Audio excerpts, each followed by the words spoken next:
In this video, I'm going to show you how to import a database with Phpmyadmin. So make sure you subscribe and like this video if you find this helpful. And now what we're going to have to do here is, first of all, we're going to have to go to open to enter the Phpmyadmin. We're going to have to go here to home, and then here I'm going to click on manage. And then from here, we're going to see database from here.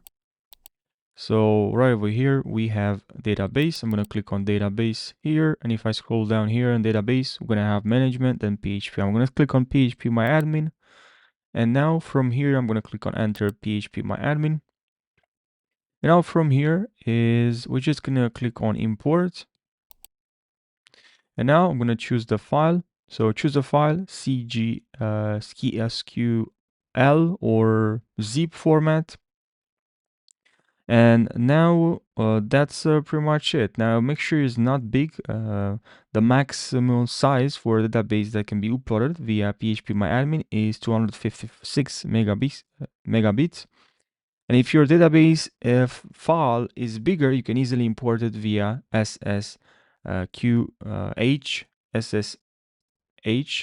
instead. I hope I'm pronouncing correct.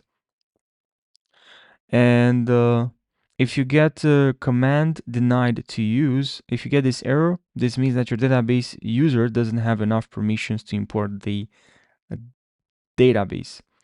Now, access is denied. You need the super privilege for this operation. This error means that your database includes inquiries that require super privileges to be executed. In this case, double check the nature of the queries on your SQL file and remove them if possible using text editor of your choice. So I hope you found this video helpful. Subscribe for more tutorials and I'll see you in the next video. Take care.